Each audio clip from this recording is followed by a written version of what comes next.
All right, so today we're diving into some pretty powerful stories from the Quran, right? We're looking at the 12th Jews. Um, for those who don't know, it's like a portion you'd read during a specific time. Yeah, like during Ramadan, for example. Yeah, It makes reading the Quran more digestible, totally, totally.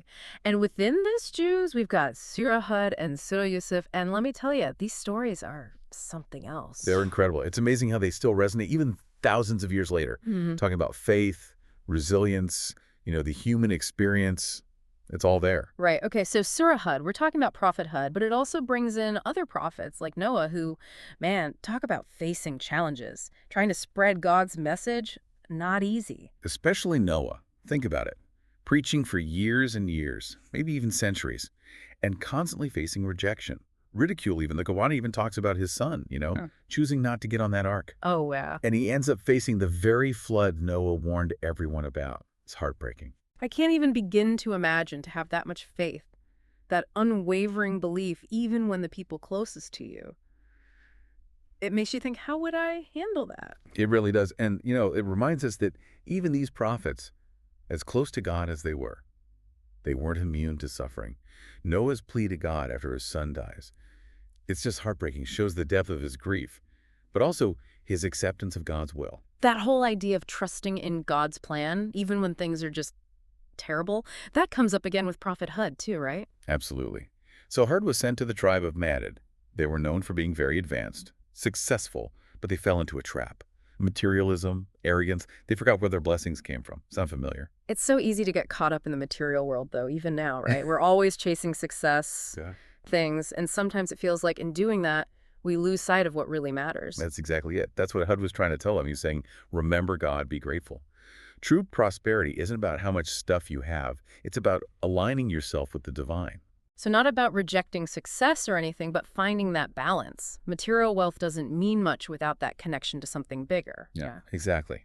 And like many prophets, Hud's message was about worshiping God alone, not ascribing divinity to anything else, which is the concept of shirk. He warned them, against putting anything above their relationship with God. It really does make you think about the idols we create in our own lives, the things we prioritize over our own values. And what I find fascinating is these stories, as old as they are, they still hold up a mirror to our lives today. And speaking of mirrors, there's the story of Prophet Salih and that she-camel, a powerful example of how we react to things we don't understand. That's a story that's always stayed with me. You've got these people skeptical, full of doubt, and then boom, this she-camel just appears like from a rock, a sign from God. Get out. No way. You'd think people would be amazed, humbled even. It's a clear sign from God. Right. But instead of seeing the she-camel as this blessing, a symbol of God's mercy, they saw it as a threat, like it was disrupting their lives. And so they kill it, broke a sacred oath they made to God. It's like they couldn't grasp what they were seeing, a real miracle.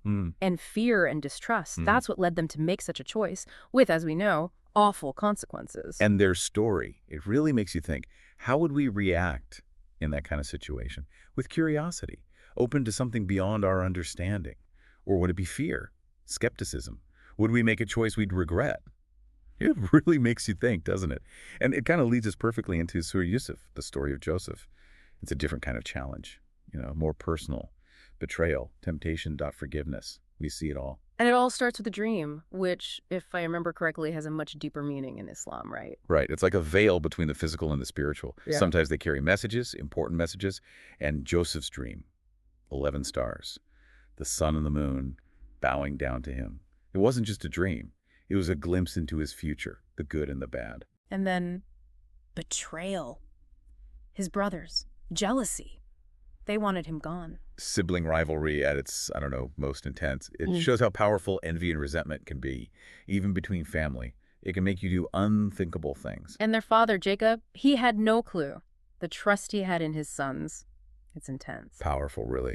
I mean, at first they wanted to kill him. That's how angry they were. They ended up, throwing him in a well, hoping someone would find him. But still. The fear, the confusion, betrayed by your own brothers like that, to be alone.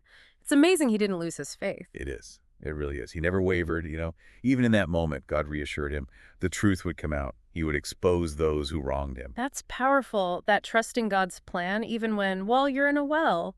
Joseph's story is inspiring. He could have been so angry, bitter even, but he chose a different path. And that path, More challenges, right. Yeah. Gets rescued, but then sold into slavery, Yeah. taken to Egypt. Imagine that. Yeah. Everything you know, gone. Your freedom. It makes you think about the injustices throughout history, all the stories we don't know about. It's humbling, isn't it? And yet, Joseph still shows us that even when things are dark, there's always hope. He was a slave, yeah, but he rose up. He found himself in the house of this high-ranking official, Al-Aziz. Mm-hmm. And that's where things get interesting. Temptation, right? Exactly. Joseph, a man known for his integrity, suddenly finds himself Well, the object of desire for Al-Aziz's wife. And she was not shy about it. not shy at all. The Quran doesn't beat around the bush. She was very forward. What a test for Joseph. Think about it. To resist that kind of temptation, as a slave no less, he could have easily given in. But he stayed true to himself.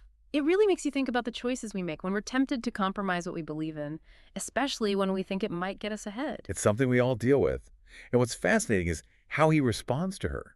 He could have just said no, but he goes deeper. He appeals to his own morality. Wrongdoers will not succeed.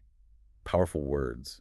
It's like he's reminding us that true strength is about staying true to our values, even when it's the hardest thing to do, even when we feel powerless. But, like always, things don't go so smoothly for Joseph.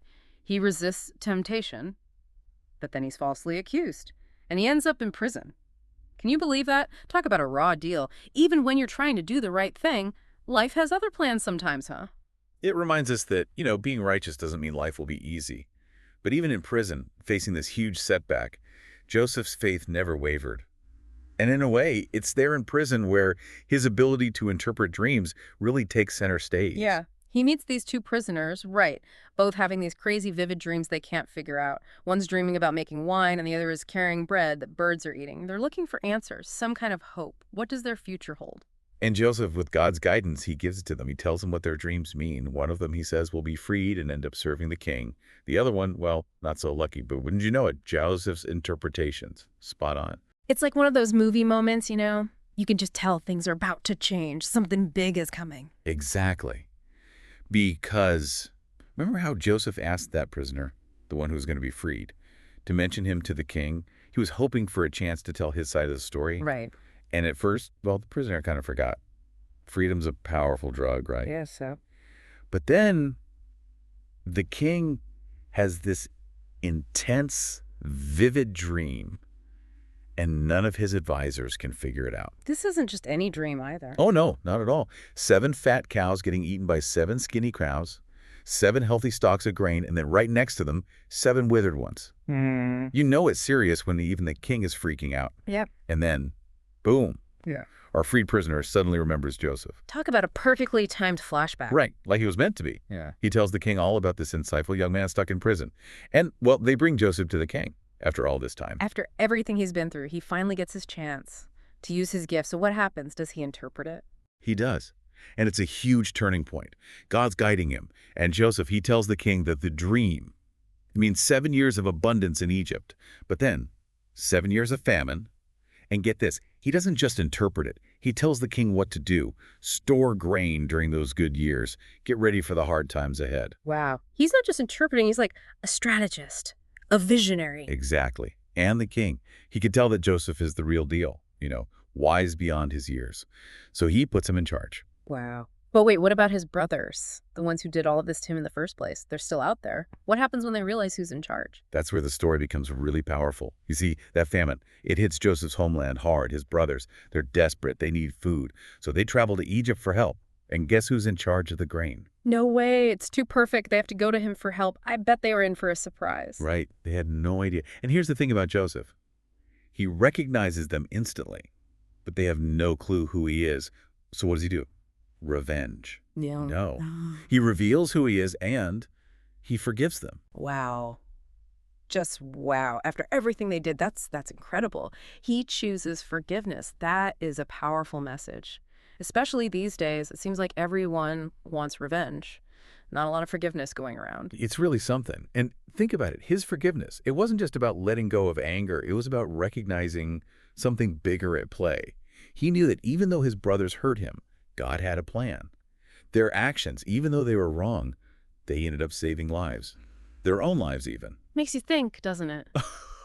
Could I forgive Look past the pain and see the bigger picture. Trust that even when things are really bad, God's got this. A good question for us all. And it's just one of the many things these stories teach us, from Noah's incredible faith to Hud reminding us to remember what's truly important. Even Solly's story teaches us to be careful about the choices we make. And then Joseph. Resilience, forgiveness. Yeah. It's all part of the human experience, isn't it? It really is. It reminds us that even when life feels chaotic, there's something bigger going on.